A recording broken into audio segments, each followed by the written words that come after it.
आज हम breast feeding पे बात करेंगे। Royal gynae and infertility hub एक ऐसा प्लेटफॉर्म जहां हम फीमेल हेल्थ से रिलेटेड हर टॉपिक पे बात करते हैं।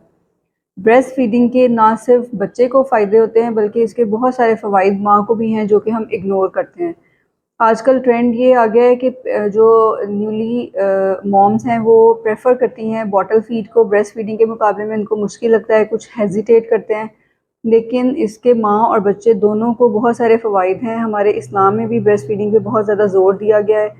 पहले 6 महीने बच्चे को सिर्फ माँ का दूध पिलाना चाहिए, जिसको हम एक्सक्लूसिव ब्रेस्ट फीड कहते हैं। उसके बाद 2 साल तक आप बच्चे को साथ कोई ना कोई ग़िज़ा लगा सकते हैं जो भी आपके घर में अवेलेबल होती है। इसके साथ 2 साल तक उसको ब्रेस्ट फीडिंग को कंटिन्यू कराना ज़रूरी होता है, जो कि वर्ल्ड हेल्थ ऑर्गेनाइजेशन की भी रिकमेंडेशन है। इसके बच्चे को क्या फ़वाइद हैं, पहले वो डिस्कस कर लेते हैं।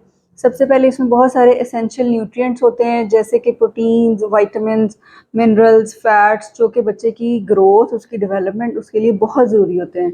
इसमें बहुत सारे ऐसे न्यूट्रिएंट्स होते हैं जिससे बच्चे का आईक्यू लेवल बाकी बच्चों के निस्बत बहुत अच्छा होता है। बच्चे की जो डाइजेस्टिव सिस्टम है उसके लिए इसमें बहुत सारी अच्छी चीज़ें होती हैं। प्रोबायोटिक्स मौजूद होते हैं, बच्चे को कॉन्स्टिपेशन, डायरिया दोनों के चांसेस कम होते हैं। इसके साथ साथ बच्चे को आगे ज़िंदगी में जाके बहुत सारे मसाइल से ब्रेस्ट फीडिंग की वजह से बच्चा बच जाता है, उसकी इम्यूनिटी अच्छी हो जाती है, जैसे कि एस्थमा है, एलर्जी है, या बच्चे को बाद में डेवलप होने वाली डायबिटीज़ है, या फिर मोटापा या ओबेसिटी है। अब माँ के जो फ़वाइद हैं ब्रेस्ट फीडिंग के बाद, जो उसको फ़वाइद होते हैं उसको डिस्कस करते हैं। सबसे पहले माँ की बच्चे के साथ जो बॉन्डिंग है वो बहुत अच्छी हो जाती है। एक बहुत बड़ी कॉम्प्लिकेशन है जिसमें हमने पहले भी एक दफ़ा बात की थी, पोस्टपार्टम डिप्रेशन। जो मदर्स शुरू से ही बच्चे को एक्सक्लूसिव ब्रेस्ट फीड पे रखती हैं, उनको पोस्टपार्टम डिप्रेशन का चांस बहुत कम होता है। इसके साथ साथ जो बच्चेदानी है, जब आप ब्रेस्ट फीड कराते हैं वो प्रॉपर तरीके से कॉन्ट्रैक्ट करती है, वो प्री प्रेगनेंसी लेवल पे जल्दी चले जाती है। जो आपके छिले का पीरियड है उसमें ब्लीडिंग का चांस बहुत कम होता है और आपको खून की कमी होने का चांस भी बहुत कम होता है। इसके साथ साथ बच्चे को फीड कराने वाली जो माएँ हैं उनको ब्रेस्ट कैंसर, ओवेरियन कैंसर, इनके चांसेस बहुत कम होते हैं।